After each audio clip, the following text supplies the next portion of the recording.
So about 4 months ago now, I published a video here on my channel, which was part 3 of me reading my book to you.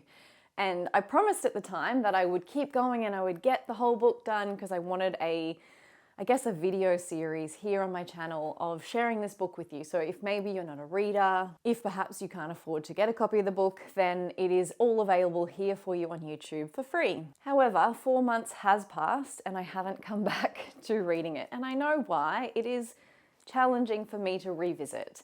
This is a book about a time in my life, about 7 years ago now, where I had 3 losses in less than 12 months. It talks about overcoming those feelings. It talks about coming back to a place of feeling good in my life and in my body. And it also takes you through that journey because I think I started writing after my second or my first loss, and I wrote through the next 2 losses. So it is challenging for me to go back and read because it makes me revisit some of those feelings, which now in my day-to-day life, I don't think about too much. Of course, there are things that remind me and things that bring them up, but for the most part, this is an intense experience going back into it. That being said, I think there's a lot of value in it, and I think this is what I needed at the time. When I was going through those losses, I wanted to hear my own feelings from someone else. I wanted to know that I wasn't the only one going through this excruciating pain, and I wanted to know that there was a way through it. So we're going back in today. I'm going to commit to getting through the rest of the book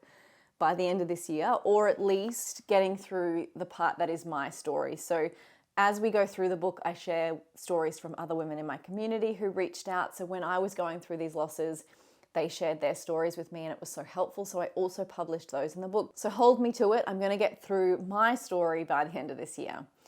So if you've missed the first 3 videos, they'll be linked below if you want to go and listen to those first. Let's get going. We are up to 16th of March, 2017. It's an interesting start to this one. If this is the first video you're coming across, I apologize. It's possible I have a drinking problem. Not the drink all day version, but I've noticed I'm starting to rely on having a couple of glasses of wine each night to take the edge off the pain and help me sleep. If I'm not completely exhausted and a little bit tipsy by the time my head hits the pillow, I lie awake and cry for hours. Is it a problem if I'm aware of what I'm doing or only if I'm doing it unconsciously? I really must try to not have anything to drink tomorrow and find another way to numb out before bed. Meditation, a couple of extra episodes of something on Netflix, reading till my eyes fall asleep. Anything other than wine, really. 17th of March, 2017. Failed at my own resolution and had a glass of red wine last night, or 2 or 3. We'll try again tomorrow. 18th of March, 2017. This being human business is messy, isn't it? In my next life, I'm coming back as something peaceful and uncomplicated, like a sunset or a star. Hell, I'd even take a rock at this point if it were peaceful. It's like reading Facebook status updates from 2012 where you're just like, why did I include that? But anyway, let's keep going. 19th of March, 2017. Going out at the moment feels like too much effort. Sleep evades me. Even writing and yoga feel too damn hard. But books and other people's drama, that keeps my mind busy in a good way, which is exactly what I need right now. At least for the next hour while Rory sleeps anyway. Rory is my second boy who would have been 2 at the time. And then thank God for Climb the Wall 2-year-olds who will keep me so busy I can't remember. 20th of March, 2017. Andrew and I have reached a new level of broken. The last week has shown us exactly how far apart our completely different paths of grief have taken us. I'm not proud to admit. In fact, if you'd asked me a couple of weeks ago how we were going, I would have said pretty well, all things considered. But this week we both cracked and broke. It was probably well overdue, but that doesn't mean it hurts any less. I've been telling him for a while now how alone I felt in so much of this. But until today, I don't think he has really understood what I meant by that. Whenever I've said that, he would say, but I'm here. I've been through your side through all of it. You're not alone. I guess what I've been meaning was that I felt emotionally alone. He's been present physically, but emotionally elsewhere. Not that I can really blame him. I've been doing a lot of this myself, seeking distraction and comfort from everywhere else but him. We didn't really even talk about our last 2 babies. We fell pregnant and then both held our breaths. When it all came tumbling down, I broke and he held it together. He believed that was his role, to hold it all together for us. To me, that felt like he didn't really care. It felt like none of this really affected him at all, because his life literally went on just as it always had the very next day. Whereas each time I felt the paralysis of grief more and more. I've wanted to retreat from the world. Conversations feel too hard and not worth the effort. Yet he goes straight back to the gym, to going to see a footy game, to organising social things, as if nothing has happened. This weekend, I think he's finally been able to see that holding it together for me has actually made things between us worse. He tells me he has broken down many times, at work, in the car, by himself, but because I haven't seen any of it, I felt completely alone in my grief. I feel like we've hit our rock bottom, though maybe it's a bottom we needed to hit. Now that we're here, the only way out is to hold each other's hands and help each other up. 22nd of March 2017. I tried to go shopping today for a dress to wear to a wedding this weekend. Normally I would just wear something from my wardrobe, but my body is still in between and none of my regular clothes fit at the moment. My body hasn't quite yet realised I'm not pregnant. My belly is still soft and round, my boobs still full, my legs and arms still holding onto extra weight that was supposed to be feeding my baby. I spent 3 hours at the shops wandering in and out, trying on clothes and getting more and more worked up. By the end of it, I was ready to burst into tears and did exactly that when I made it back to the safety of my car. It feels bad enough that I have to feel the sadness of losing a baby, but to also have to deal with the physical reminders as well is just cruel. I struggle to not feel disgust when I look in the mirror. What only a few weeks ago brought me so much joy, my growing belly, a general thickening, is now just a painful reminder of what I am not. I'd love to not even go to this wedding, but I don't think that would go down well with Andrew. We need the night out together. We need to do something fun and light. Though I already know I'll spend most of the night plastering on a happy face while pushing down thoughts that make me want to cry. My brain had already calculated the number of weeks I would be by this date, as it has done for every other special occasion we had written on the calendar this year. 27th of March 2017. I started packing up baby things today. I ugly cried through the whole process. I feel like I just want the reminders out of my sight. I don't want to walk past the spare cupboard and see all the boxes of baby things. I don't want to be reminded of the fact that we are meant to be using them right now, but aren't. I don't want to have to reach past the cot to get the vacuum cleaner and then bawl while cleaning the floors. I'm done. It feels like a strange form of self-torture, but for some reason I feel compelled to clear it all out. Andrew says I shouldn't. He says to leave it because we will try again later in the year. He knows how much I want a third. But I guess I'm now questioning why. I definitely know that if I said I was done after 2, he would have been happily done. Hell, even if I'd said I was done after 1, he would be like, okay, great, let's move on to the next phase of our life. If I'm only doing this for me, yet it's causing me so much pain, is it worth it? 28th of March 2017. I asked Eamon to unpack the dishwasher this morning. I'd been crying, but I thought I'd pulled myself together well enough that he wouldn't notice.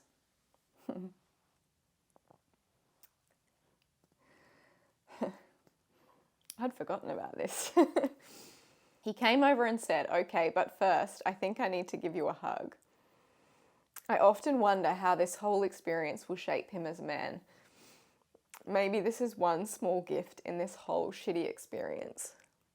In one of the other videos, I spoke about how I'd worried that this experience had affected my kids in that I felt emotionally absent for some of this time while we were going through this, but I guess it's a nice reminder that also I think it helps to create empathy and it helps to grow them as people who know how to be sensitive when someone is grieving, because I think, all of my boys are really in tune with all of that, and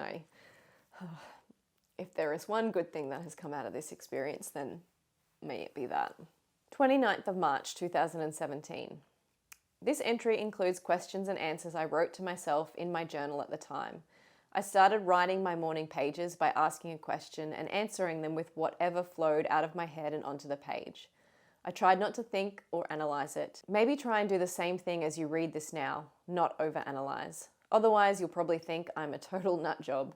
I include this here now because I think it speaks to the fact that even in our darkest moments, we already hold all the wisdom on healing we need. So this was a practice I was doing at the time. I was doing morning pages, so I would write out 3 or so pages every morning of just internal dialogue. And I started asking myself questions and then answering them. And it's like this magic trick that somehow reaches that inner knowing that isn't a conscious thought. It wasn't me consciously coming up with the answers. It was just like whatever first came out of my body, my mind, and I wrote down on the page. So here we go. How do I get out of this hole? Focus on you, make yourself happy. But how? I don't know what makes me happy anymore. Stop fighting, follow what feels good, speak up when you're not okay, love, forgive, try again. What about my work? It's so painful now. Do I let that go, forget about it, do something else? This was a tricky one because at the time I was teaching pregnancy yoga and that felt excruciating. Like to go and teach pregnancy yoga and be surrounded by pregnant women when you wanted to be pregnant yourself, it literally made me question everything about my work and what I was doing with my life. The answer, does it make you happy? I don't know anymore. I think you do, it's just hidden under the hurt. It's hiding behind your lack of confidence, your insecurity. Nothing feels predictable or safe anymore, but that's reality. If the worst can happen, so can the best. You've got to find a way to believe that again. Believe that you deserve the best as well as the worst. You deserve to feel the way you want to feel. Don't stop or accept anything less. I think that was one of the biggest challenges of my losses, is that it really shook who I felt I was, because weirdly, and I know now in hindsight, I'm like, oh, that makes no sense. Like, it wasn't logical, but I felt like, how could I do this work? How could I teach other women how to practice and move through a yoga class to keep their babies safe when I couldn't keep my own baby safe? Hearing that out loud, I know how crazy that sounds, but at the heart of it, that was a really big part of why I felt like I couldn't work at the time. I felt like a fraud. I felt like, who am I to tell other women how to keep their babies safe? It was so big, and I'm glad I moved through it. But at the time, it was really something I struggled with. 30th of March, 2017. This last week or so, I've been laying pretty low. I'm still not physically 100%, and although I'm back teaching yoga, I mostly only leave the house for that and school drop-off. I feel like each time I've lost a baby, I end up with a small case of social anxiety. I want to avoid all people and social situations because it's just too painful and awkward. At school drop-off the other day, one of the mums asked, "How are you? Tired?" I just answered, "Yeah, pretty tired," and thought how strange that wording was to an almost stranger. It wasn't until we were leaving that I remembered I'd met her at a birthday party a couple of weeks ago and had told her I was pregnant. Now I've missed that awkward opening to tell her I lost the baby. I hope that I don't see her again anytime soon and she just works it out with time. See? Painful and awkward. 1st of April 2017. It feels completely self-indulgent to write a list of things that I want to do just to make me happy. But I've found that if I don't have an actual focus or goal, I just wander the house aimlessly or lie on the couch feeling lost and sad. So I've decided I need a list to tick off. Something to give me some direction and purpose to my days. So here it is, my happy list. A list of 20 things to do that are just for me. 20 things that have no purpose other than to make me feel happy again. 1. Take a solo retreat. 2. Try aerial yoga. 3. Get a massage. 4. Take a kid-free weekend away with Andrew. 5. Make the ensuite renovation happen. 6. Take a family holiday away and completely switch off. 7. Continue reading a book a week. 8. Eat veggies from our own veggie patch. 9. Take myself out on weekly coffee and book writing dates. 10. Feel strong and healthy in my body again. 11. Full moon sunset drinks on the beach. 12. Organize a ladies' night out. 13. Try bar body. 14. Take an online course in something just for me. 15. Pick up my real camera again regularly instead of just my iPhone. 16. Date nights times 2. 17. Go to the movies. 18. Bonfire on the beach. 19. Fix up, decorate the front veranda. And 20. Redo our bedroom with new linen, clear it out. It's interesting, that list. They're so basic and simple, but if you think about the context of where I was, I had a 5-year-old and a 2-year-old. So I really wasn't getting much time to myself. I wasn't going out to work. I had an online business, but I didn't have work outside the home at that time other than a few yoga classes. So these things were big things for me to do, and they made me have some sort of direction because I didn't feel like doing anything for myself. I didn't want to make myself feel better. I literally just wanted to wallow in the sadness. But this was a turning point for me when I started being like, okay, you are responsible for how you feel. And if you don't feel like it, you need to act like you do until you feel like it. So this was the turning point of me really actively trying to change how I felt and trying to look after myself better. And while it certainly didn't magically overnight help, looking back, this is when things started to change. I'll read one more entry. 3rd of April 2017. The sun is finally shining again, although I'm not sure for how long. And Rory actually woke up happy rather than his usual rolling around on the floor and whinging. Maybe it's going to be a good day. So these morning pages I've been doing, I've been able to write page upon page about our crumbling marriage, how difficult I'm finding motherhood, detailed description about every other problem in my life. Yet I can't seem to write a word of my book. At the time, I didn't realize I was actually writing my book and that my journal would become my book, but there you go. Or perhaps the question is, do I even want to anymore? At the start of the year, it felt so important, like it would somehow right the wrong of losing another baby. But then I lost again and realized nothing will do that. Not ever. It will always be wrong. My babies will always be dead. No thing, not a book or another baby or doing anything else for that matter will change that. Nothing can fix it. No one can make this pain go away. Somehow I'll just have to survive it. I guess I just need to find a way to live through it. I find myself questioning, will anyone even want to read a book as sad as this? Is it even worth putting my energy into when I could be putting it elsewhere, into my family, into things that make me feel good? I feel the same way about all of my work. Is it pointless? Is it a waste of my time? Does anyone even care? I certainly don't at the moment. It all feels so frivolous, unnecessary, pointless, maybe even mildly narcissistic. Does it actually even help anyone? As you can see, the questioning about my work and what I was doing with myself and my life continues through this time. And I think if you're in that space right now, if you've had a loss and you're feeling like, what is the point of any of this? Hold on, it gets better, I promise. Reach out to someone. If you need support, find a local counsellor. You can reach out to me. I offer virtual sessions. I just want you to know you're not alone. It's so big. It's so hard to go through and nobody talks about it. And I guess I have held on to that as a part of my work, that this is important to say, even if only 5 of you listen. Because for me, when I felt at my lowest and at my loneliest, just having a couple of other people reach out and say, we feel this too and you're not alone, that's what got me through. So thank you for being here. I am sending you all my love, all my hope. I'll see you next time.